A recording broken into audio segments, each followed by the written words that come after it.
Olá, muito bom dia, queridos, paz seja convosco, graças ao Senhor mais um dia com vocês aqui no canal Reina em Pauta. É sempre uma alegria poder comunicar a poderosa palavra de Deus ao coração dos amados irmãos.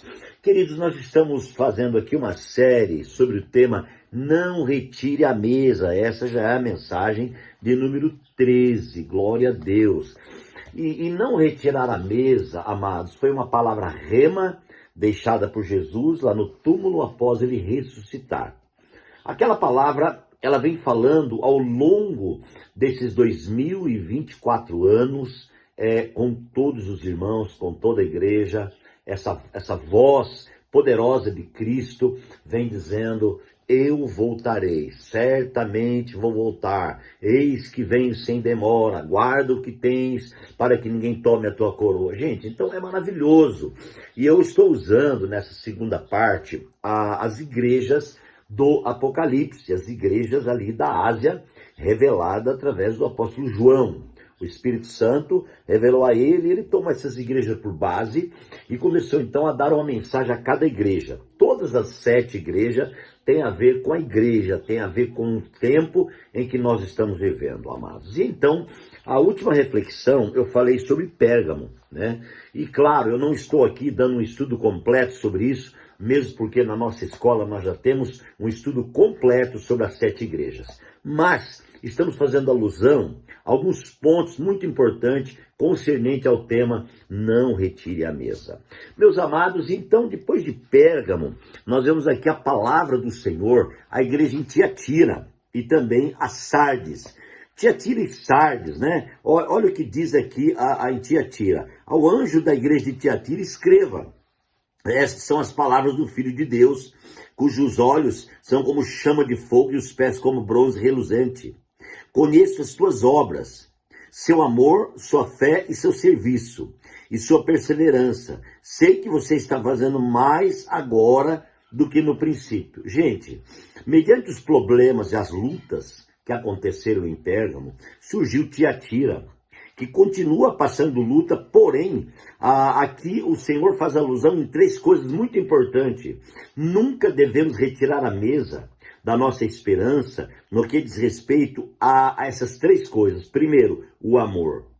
Amados irmãos, perder o amor, perder o desejo de amar aos nossos irmãos, a Deus e os nossos irmãos, é retirar a mesa. Ó Senhor! E ele citou a segunda coisa, sua fé. Quantos estão perdendo a fé? Quantos já perderam o amor? Quantos estão perdendo a sua fé? E a terceira coisa que ele faz alusão aqui, amados, é o seu serviço.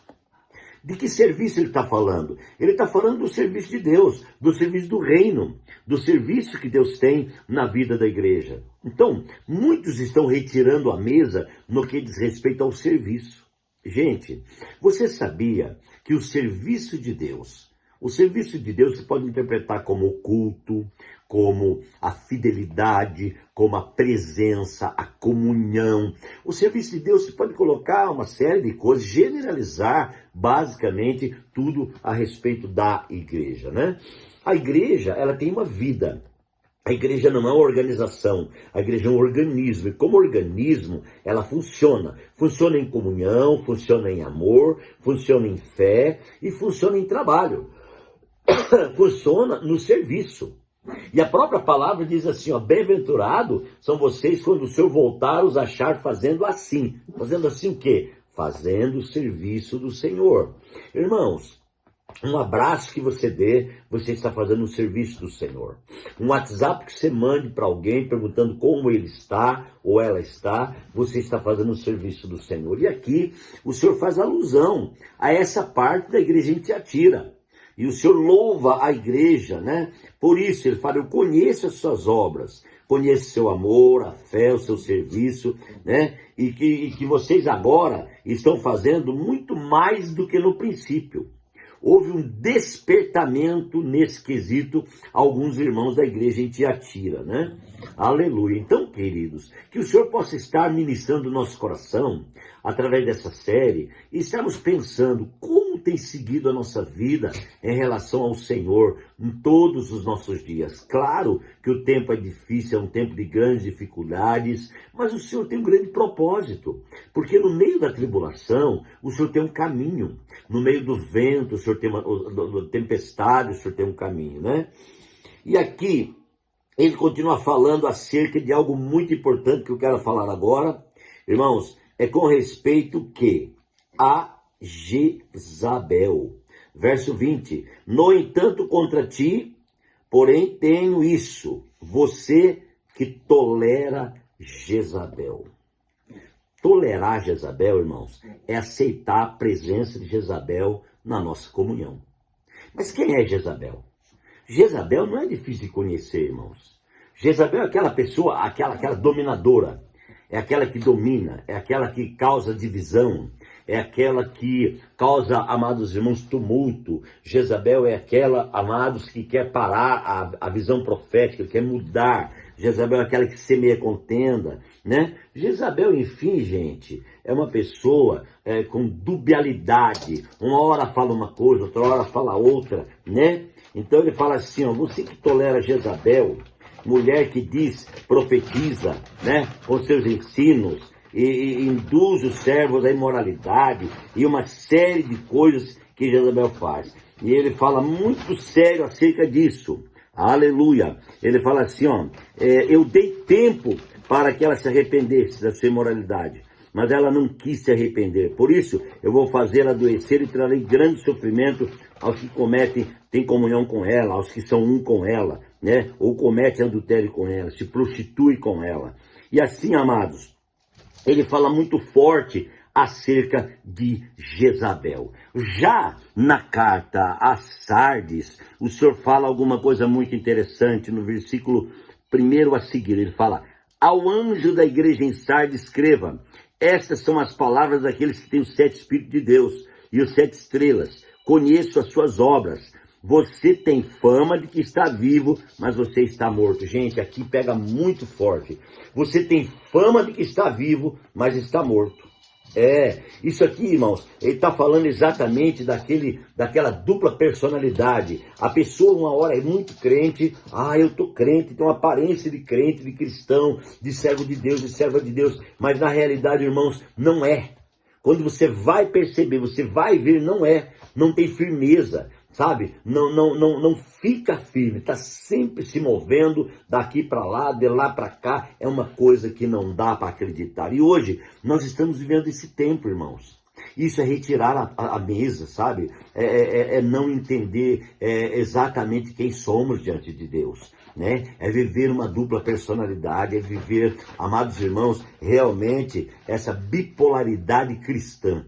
Você sabe que existe a bipolaridade cristã. Como funciona isso? É aquela pessoa que está boa hoje, amanhã está ruim, amanhã glorifica a Deus, depois amanhã fala mal de Deus. Então é uma grande luta. Mas o Senhor tem um grande propósito na vida daqueles que creem. O Senhor está chamando homens e mulheres para render-se ao Senhor e nunca retirar a mesa. O conselho de Deus nessa série, queridos, é para que nós possamos não retirar a mesa em hipótese alguma. Porque o Senhor tem um grande propósito. Então, esse negócio que está falando aqui, ó, você tem fama de que está vivo, mas está morto, ele está falando do interior.